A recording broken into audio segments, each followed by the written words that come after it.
What's up, everybody? Welcome back to the Formula America podcast. We're your hosts, Kurt and Dylan, and today we wanted to come and give our predictions for the rest of the season. We've got a few races left, and we want to kind of give our predictions on who we thought would be the top 5 in the Drivers and the Constructors Championship, because some of these are kind of close, man. There's some of them can go either way. Yeah, I've got some movement in mind.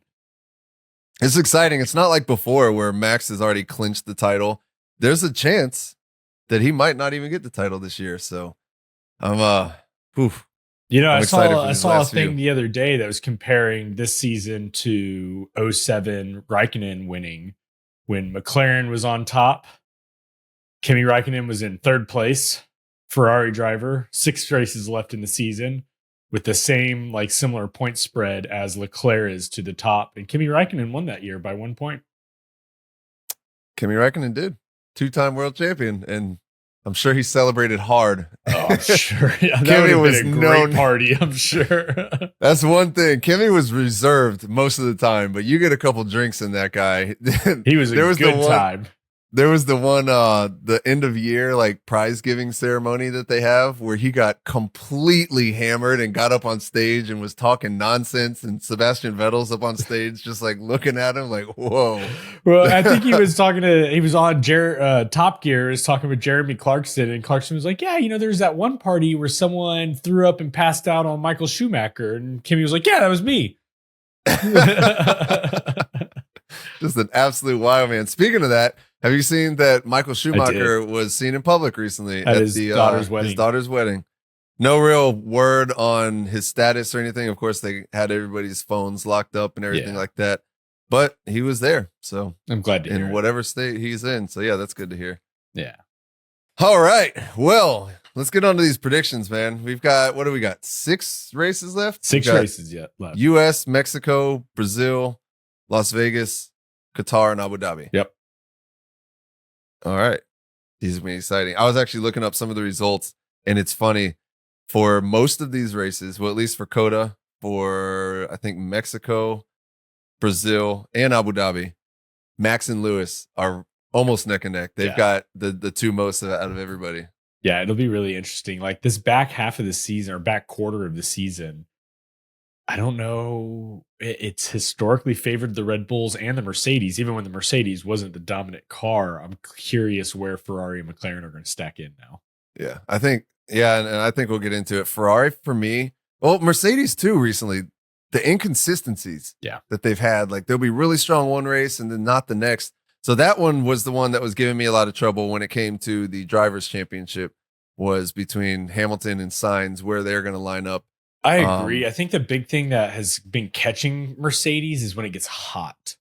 And I think now that we're kind of going into fall, autumn weather, we're going to have some warm races with Austin, Mexico over here and whatnot. But Las Vegas night race, going to be chilly. Desert in the autumn, going to be a little bit more chilly. I think that might start helping the Mercedes. We'll see. We'll see. What that Qatar race last year was brutal. That's the one where Lance Stroll was talking about he was fainting in the car, and Sargent retired early because he was sick. But I mean, that was a day race in the summertime. They kicked in the summer? They kicked it way to the back of the calendar this year, so that wouldn't happen. Yeah, that was a wild one. All right, so let's start off with. I say we start off with the drivers. Let's do it. Do we start at P5? Let's go P5, and we'll work our way up to number 1. All right. Who do you have in P5? So this is the one I was talking about. I kept going back and forth. And I think what I'm going to do after looking up the races, Lewis Hamilton has some strong tracks coming up. He's won the most races at COTA. He's won Brazil 3 times, which is the most. Abu Dhabi, he's won the most there, except for 2021. That wasn't too good. But I'm going to go with Lewis Hamilton is going to take P5 from Carlos Sainz, because right now they're only 26 or 16 points apart. Yep. I have Lewis Hamilton in P5 as well. We don't have Carlos is not in spicy chili pepper mode. Yep. I think Lewis is going to want to go out with Mercedes on a high, and I think he's going to come through. So I've got some alternates, but I'm not changing that one. I think I'm putting it out there that Lewis is going to get it. All right. Who do you got for P4? This one was a lot harder for me than Lewis. Is it Leclerc or is it Piastri? And I could honestly go completely either way, but because I was trying to align my constructors and my driver prediction, so I'm going to leave Oscar Piastri in 4th place. Not going to take over Charles Leclerc. Oh, see, because I also know that you're going to have Oscar Piastri taking over Charles Leclerc, so I'm going to keep it different. You are 100% correct. Oscar Piastri is going to take over Charles Leclerc. And the reason I go with that is because of that damn Leclerc curse. Yeah. He cannot have too many good races in a row, and there's not that many races left. So he might get one good race, and after that, the curse is going to strike again, and he's gonna fall back. So I agree, but I knew we had to be different, so I was okay taking that one. Obviously, P3, I've got Charles Leclerc, and I have Oscar Piastri. So that was pretty easy. Now the question is: are you going to have Lando Norris eclipsing Max at the top? Because I do not. You do not? No, I don't think he's going to get it. I think that it is going to come down to probably the second to last race, but I don't think Lando's going to pass Max. As much as I want to see it, as much as I want to see Lando win his world championship, I just can't get past the Max factor. Yep. His back's against the wall, and I think that Max is going to put that car in spots where it has no business being, and he's going to keep that. And if that takes both him and Lando out, well, that's a win-win for Max. So then that's what's so awesome about this, because if I think it's going to get close, it's going to get down to the end. And I hope, and I pray that it goes to the last race, just like 2021, because I want to see Max and Lando turned up to the maximum. I want to see that battle. Friendship, all right. I want them to come out hating each other. There is no more friendship. Because Max won't care at all, but Lando is going to be an emotional little baby about it. So, you know. Oh yeah, something bad will happen, and afterwards Max will be like, "Oh, that was fun, wasn't it?" And Lando's going to be completely heartbroken, crying in the corner. You betrayed me. Why have you forsaken me? Yeah. All right, so we both got Max in P1, then Lando P2. All right. If we go over to the constructors, I don't see any way you don't have Aston Martin and Mercedes in P4, P5. Or P5, P4, respectively. So why don't we go to 3, 2, 1? Yeah, and I mean, honestly, if you're looking at the points differential, nobody's really going to overtake Aston Martin. They're 52 points ahead of VCarb. Double and a half ahead of VCarb, yeah. Yeah, Mercedes is also in their own little island right there. So yeah, I don't see that changing. So who do you have in P3? Man, P3. This one, that's the hard one, because that's going to dictate I went back the and rest forth. Of it. All right, so for a little bit of context, right now you have Ferrari in P3, 441 points. So 34 points ahead of them is Red Bull at 475. Red Bull also has Checo. So I have Ferrari passing Red Bull. I have Red Bull P3 in the championship. I was hoping to be the outlier. I've got Red Bull in P3 as well. I got Ferrari overtaking them for that exact same reason. Carlos and Leclerc have just been the silent, right off the podium, collecting good points this entire season. And Checo's either in P17 or P9, right? That's our best case, or DNF. And I think that's going to crush them. Exactly. You've got two consistent drivers against Max Verstappen, and Max cannot do it on his own. They don't have enough of a buffer right now. Nope. So that means Ferrari and then McLaren. Ferrari and then McLaren. I'm so excited for a McLaren Constructors Championship. I am too. I never watched the postseason ceremony when they give all the trophies out, but I think this one, I watched when Max won the first one, because obviously all the emotions were running pretty high. But this one would be pretty entertaining with McLaren taking it on top, and we'll see who the driver is. Yeah I mean, we're gonna hopefully. I'm still hoping that Lando gets it, man. I really want him to, but just logically I can't put him as going that high. But it is exciting to see McLaren, and next year is going to be wide open. Next year is completely open. I really don't want Norris. I want Max to get his fourth because there's always going to be the asterisk around 2021, which all of us, I think, agree should have been Lewis's.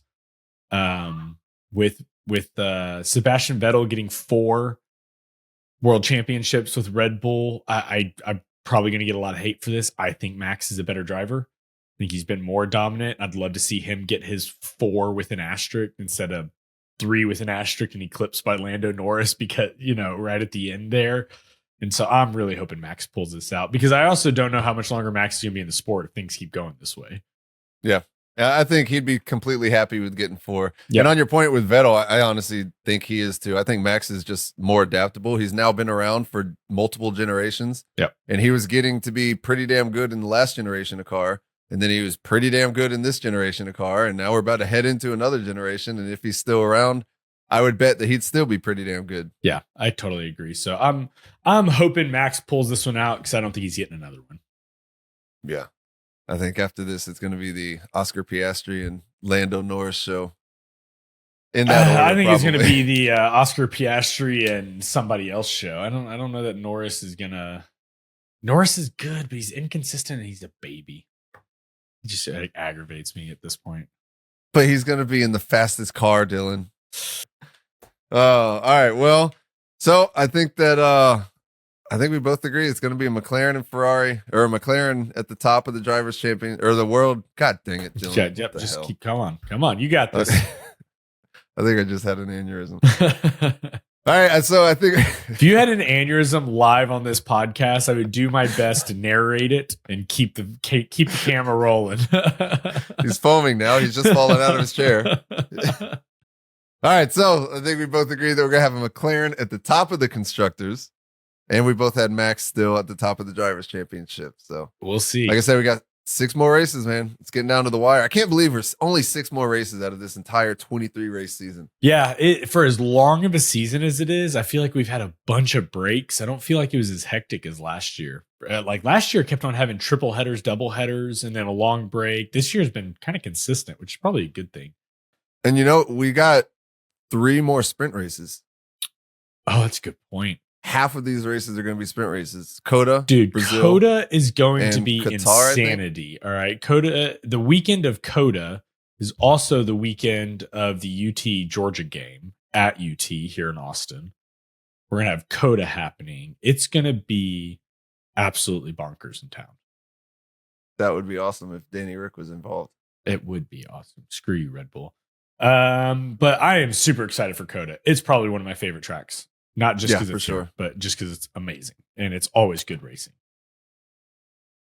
Yes, it is. I was looking up actually before this. I know dragging it on, but Hamilton listed Coda as one of his favorite tracks. That's awesome. So he had Coda up there. He loves Brazil. Interlagos is great. And there were some awesome battles last year. Checo and Alonso around that final turn. And Mexico's hit or miss on its craziness. It depends if Checo crashes himself out in the first corner. Yeah, normally after lap 1, Mexico is just kind of boring. Yeah. That's why it's a good race to go to. Yep.